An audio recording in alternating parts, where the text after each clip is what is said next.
So obviously I made a video about how I'm leaving the family farm in 2025, and I've shown my new tractor and stuff like that, but you guys haven't seen any of my new fields or where I'm gonna be storing my grain here this coming year. So what a more perfect opportunity to take this cold, wet November day, hop in the new Kawasaki Ridge, and go on a little field trip. Maybe find some mud, see how the four-wheel drive works in this thing.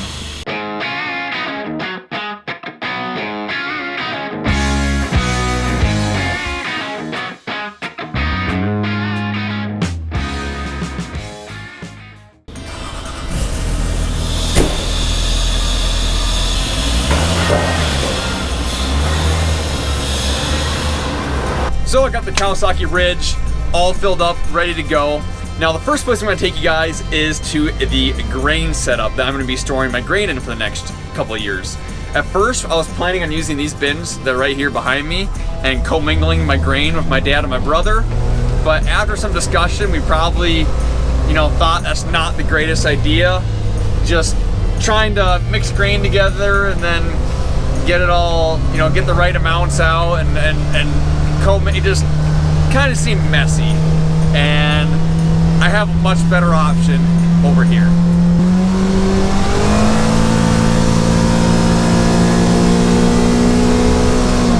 Oh, I love this thing. I got the heat turned on, I'm warm, so much fun. But while I'm on the drive over to the grain bin site, I should probably explain, a lot of people are confused by this. I am going to be sharing the shop with my dad and my brother for at least a year or two here.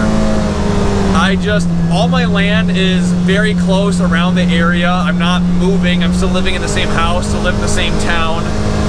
And I do eventually have a plan to get out of the shop that my dad and my brother have, but it's probably a couple of years down the road yet. So they're being really nice, they're being really supportive. They are allowing me to use their shop. If we're both working on a project at the same time, I'll probably have to come in the evening or at night and work on mine and let them have it during the day, which is perfectly fine with me.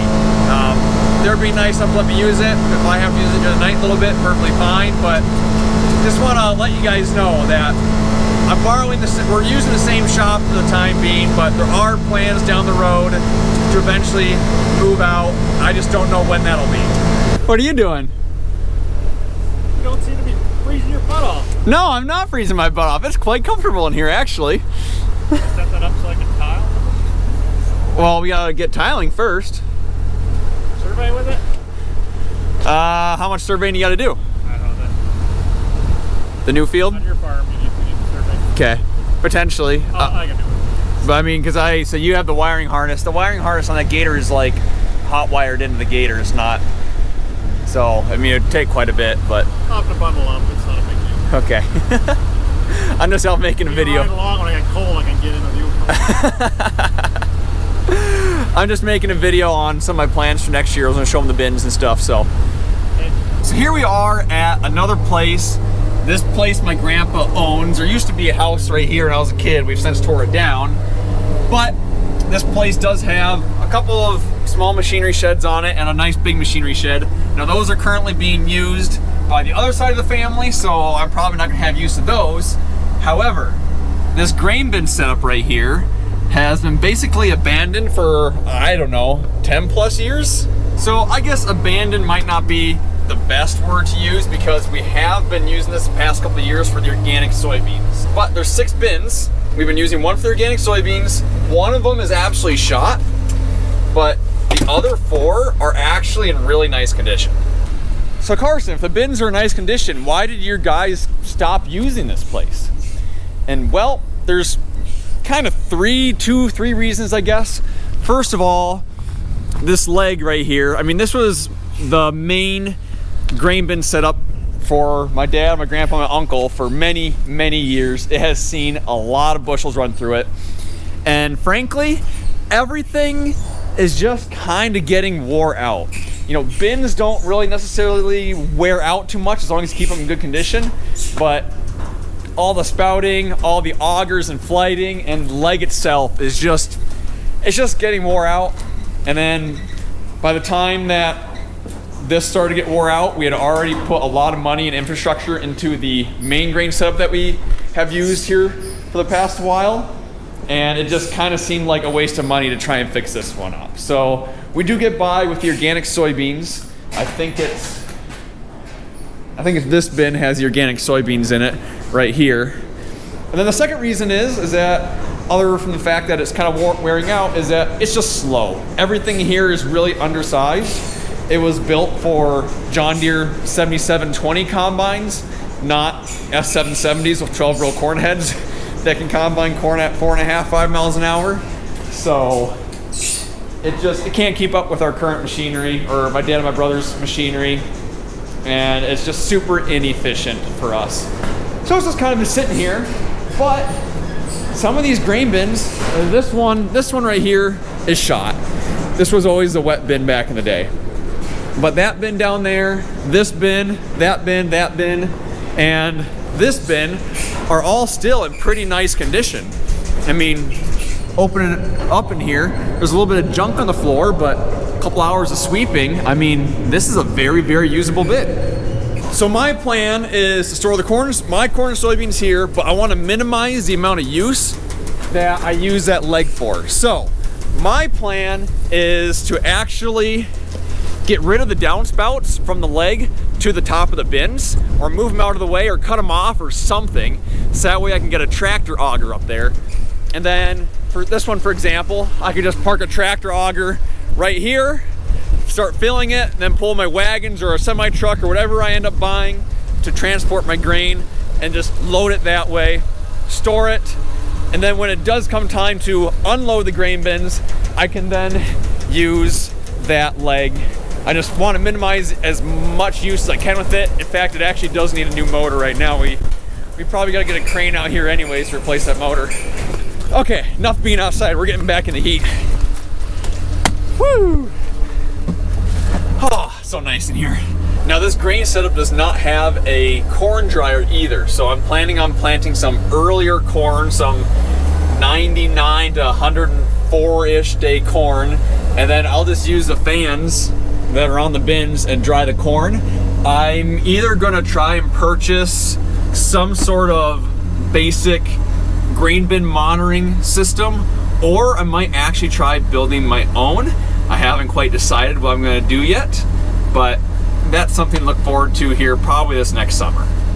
And then this place actually does have a semi-truck scale on it as well. This hasn't been used, same thing, in 10 plus years, and even when it did work, we always had problems keeping it working. But, you know, maybe there's a couple of really good weighing scale companies around me.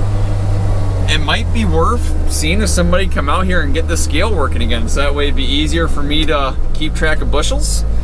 I don't know if that's something I'll do this first year here, but it is always a possibility because, well, it is here.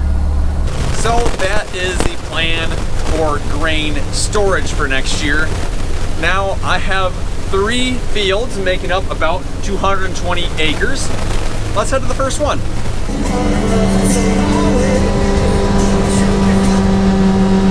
Okay, on my way to the next field, I'm actually driving past one of the organic fields here. I am keeping my share of the organic crop with my dad and my brother. So in my original I'm Leaving the Farm video, I mentioned that there are still some farming operations that we're going to be doing together. One of them is going to be the organic. And that was part of the reason I bought my Challenger tractor, is that tractor can handle that row crop cultivator. So I'll probably be doing a majority of the row crop cultivating, and of my 220 acres, that does not include the organic. To be honest, I don't even know what my organic acres is. It's more of a percentage of the business. But yeah, I am going to continue doing the organic, and then it's going to be with my dad and my brother. But my 220 acres of conventional crop is going to be me alone by myself. I'm having so much fun driving. I drove right past my field. Okay, shoot a little Yui here.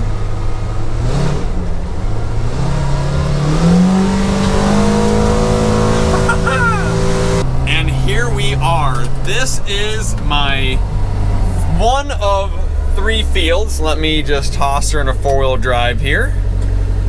Do I have to put it in neutral to get it to 4-wheel drive? I'm not for sure. I might have to.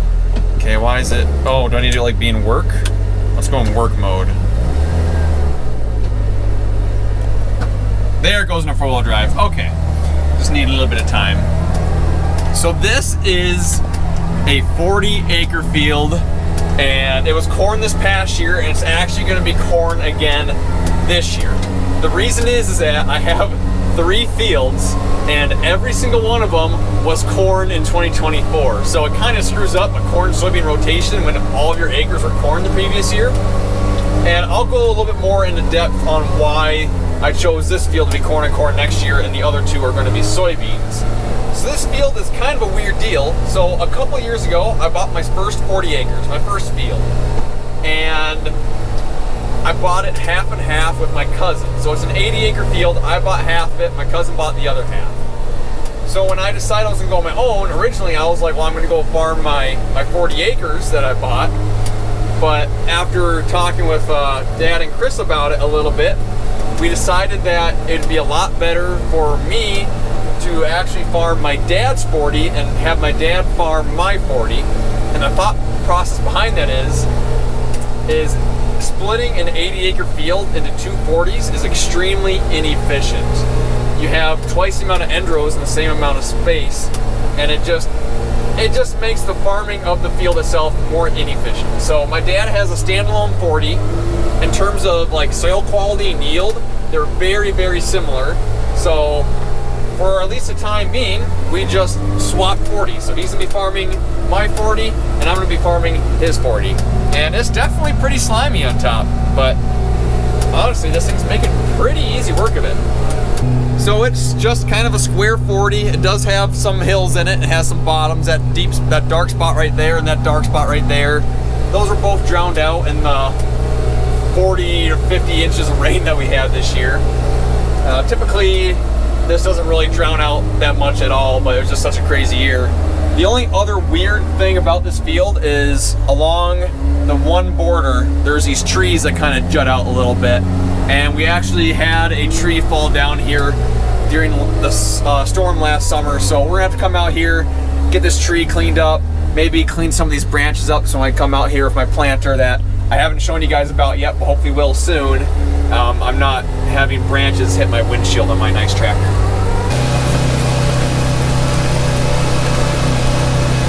I was kind of worried about getting stuck, but this is actually working really good. We've had a couple inches of rain over the past week and a half, so it's very slimy on top. So the reason I chose this particular field to be corn on corn is because it is surrounded by soybean fields. So this field is corn, that field is soybeans, and this field is soybeans. Actually, it might just all be one field. Either way, there's fields on 2 sides of this thing, and the other 2 sides have rows. The 2 sides that are surrounded by a neighbor's field are the opposite crop rotation, which when you plant corn doesn't really matter. But when the neighbor plants corn and you plant soybeans, this shadow effect happens around the edge of the border. I don't really quite know how to explain it really well, but basically, if you have a soybean field bordering a cornfield, the first 20 to 40 foot of those soybeans always yield really poor. And I don't know if it's just lack of sunshine from like shadows or what happens, but for some reason when you have corn and soybeans right next to each other, the soybeans right next to the corn always suffer. So putting this corn on corn will get me back in rotation with my neighbors, so that way we have corn at the same time and soybeans at the same time. That way we're not negatively affecting each other. So that was the main reason I did corn on this field. Not only is this thing absolutely crushing this mud, but the ride quality is actually fantastic. I am going, let's get out a little bit further in the field. I ripped it going this direction, so I'm going perfectly perpendicular to the ripping right now. This is incredibly smooth. Incredibly smooth. I am very impressed. That is way smoother than our gators have ever been. Okay, I'm in the ditch now, flip it back to 2-wheel drive. Bam, okay, it can flip on the go. Put it back into sports mode. Let's get out of here, head to the next field. And here we are, this is field number 2. This is a 77-acre field. As you can see, it was corn. I was originally planning on putting this one into corn on corn, but it's surrounded by field on two sides, and I'm actually already in sync with the neighbor, so I'm not going to bother. I'm just going to change this one over to the soybeans. Now, there's a couple of reasons why I really, really love this field, but something I want to show you guys that you guys might think is pretty neat is our area has a natural gas pipeline going through it. So from the town east of me, down around and southwest of me, there's this pipeline. It got put in like dang near 2 centuries ago, or dang near a century ago, not 2 centuries ago. And the pipeline company came and they were putting a second pipeline in right next to the first one. So this is actually the corner of my field right here. And you can see for miles and miles and miles in either direction, they have been putting this pipeline in. So they came out and they took out the corner of the field early summer, I'd say. And they've been installing this pipeline forever. Honestly, I expected them to be done by now. They're not. I hope they're done by the time I get planting and stuff next spring, because I really don't want to have to farm around a weird triangle taken out of the corner of my field again. But yeah, that's a nice dozer. Just take it. I don't know if they'll know if it's gone. But now there's 3 reasons why I absolutely love this field. First of all, it's a really good field. In a soybean field, it's average. Cornfield, it's really, really good cornfield. In fact, I think this field might have been our highest, it was either our highest yielding or like second highest yielding field this year. And even with all the rain that we got, this field did not drown out any crop at all, which I think this is the only field to not drown out any crop whatsoever. It had tile installed in it a long time ago, and it's just good drainage, good soil types, great field. Secondly, this field is called Leonard's. And the reason it's called Leonard's is because Leonard was my great-grandpa. And he was the one that bought this farm, and then he also built this acreage that you see right here over the hill. And when I was a kid, that was the acreage I grew up at. I lived there until I was 14 years old, then my parents sold it in 2015, and they moved, and I moved with them, obviously, because I was a child. But, so there's a lot of family history here. My personal family, my parents, my brother and sister, we all lived here for a long time. Now you're probably thinking, Carson, if this is a farm that your great-grandpa started on, where's the other generations come from? Because you're a 6th-generation farmer. Well, the place right across the road, right over there, is actually the original homestead for my family. And I don't remember if it was my great-great-grandpa or my great-great-great-grandpa.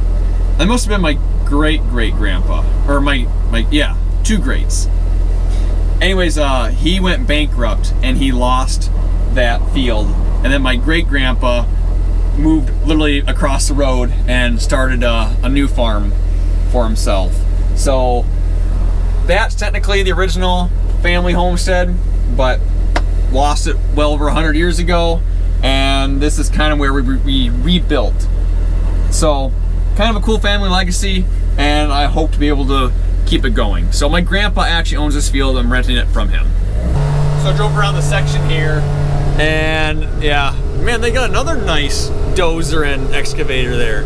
They got all kinds of goodies. But yeah, just miles and miles and miles of this natural gas pipeline. Oh, actually, it looks like they stopped right here. So it looks like they went here, northeast, and then they stopped here, and then they're gonna be putting this in probably next year, be my guess. But this doesn't make sense because they're putting it in down there yet. What's going on? They just leave this little gap in the middle for some reason? Unless they've already covered that. I bet they've already covered that back up. I bet they're further here than they are back where my field is. I bet that's what's going on. So you may notice it's a fair amount darker than it was the last clip.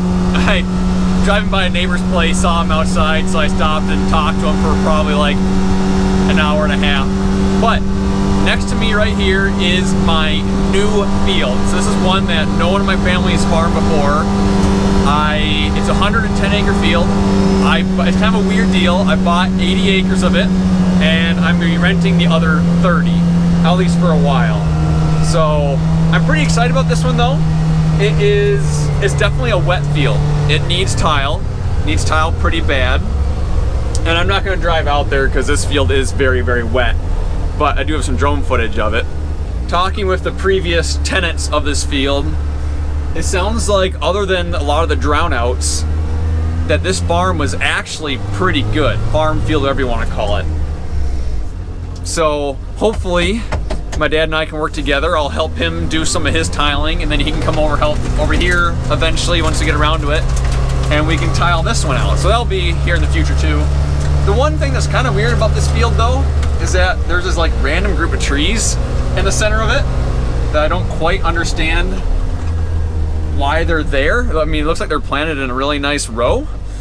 So hopefully this winter I can come out and tear those out so I don't have to farm around them. I mean, they're out there doing absolutely nothing. It also has a barbed wire fence about 3/4 of the way around it. I've never taken out the barbed wire fence before. I really don't want it there. Is there anyone on here that has any experience taking out fences? I don't really know a good way to do it. It just looks like an absolute pain. So yeah, that's my 3 fields. There will obviously be tiling videos coming on this one eventually. I don't know if it'll be this year or next year. We're gonna have probably videos taking those trees out, cleaning up the trees on the first field, which is named the Richter Field. This one's gonna be named the South Shock Field. And yeah, I'm pretty excited. I'm really, really excited for this next year. Gonna be almost all soybeans, but then the next year I'll be mostly corn. Obviously, I hope to keep expanding my operation. I hope to find land to rent here in the future and keep expanding and keep bringing you guys content. I want to remain as transparent as I possibly can with you guys. And just, you know, I'm a few weeks into this and you guys have done a fantastic job of blowing up my YouTube. It is doing way better than it's ever done, ever. And I really appreciate that. Once again, if you guys like these videos, hit the like button, leave a comment down below. That's how you can tell YouTube that you're liking my videos, and that's how you let me know that you're liking what I'm creating. So if you guys have any questions that I maybe didn't answer, leave them down below in the comments, and I will see you in the next one.